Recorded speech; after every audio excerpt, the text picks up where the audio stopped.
Ng'ensonga za stage z'ekimpatira zikyali nnyenkandago, abavuzi ba taxi mu paaka ya taxi eya Usafi wano mu Kampala batiisatiisizza okukuba ekitongole ekivunaanyizibwa ku kibuga ekya Kampala Capital City Authority KCCA mu mbuga z'amateeka ng'emu ku nteekateeka yaabwe ey'omwaka ogujja kibaliyirire ensimbi zaabwe ze bafiiriziddwa mu bbanga ery'emyaka 4 gye bamaze nga bakolera mu paaka eno. Okusinziira ku Lukyamuzi Ali nga ye mobilizer w'abavuzi ba taxi mu paaka eno, ekitongole kya KCCA kibasoloozaako bwanana bw'ensimbi kyokka nga tebakola nsimbi zonna mu paaka olwa taxi eziri ku stage z'ekimpatiira okutikka abasaabaze nga tebannatuuka mu paaka eno kyokka nga aba KCCA tebeefiirayo ku nsonga eno. Tulina enteekateeka eyikuba ekitongole kya KCCA mu mbuga z'amateeka ku loosi ze tukoledde wano.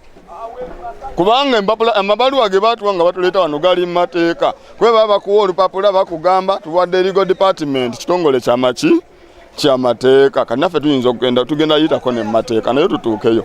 Era tuli mu kuŋŋaanya bannaffe ba councils ab'enjawulo batu interpretingire ku mateeka ga bintu bino ebitambula tulebe bwe tuteekayo omusango. Lukyamuzi ayongeddeko nti bakwerwanako mu ngeri endala singa ey'okukuba KCCA mu mbuga z'amateeka egaana nga bakuzzaako okutwala okusaba kwabwe mu lukiiko lw'eggwanga olukulu okulaba nga Usafi esalirwa amagezi. Ng'aba Usafi kubanga baali basasula ekifo kino Parliament ye yayisa ssente zino yayisa bilioni 3.9 KCCA nezisasula nannyini ekifo kino. Era ng'eraze nti ekifo kino kya Bannayuganda kati Bannayuganda toyinza basasulira kifo nga tebakola.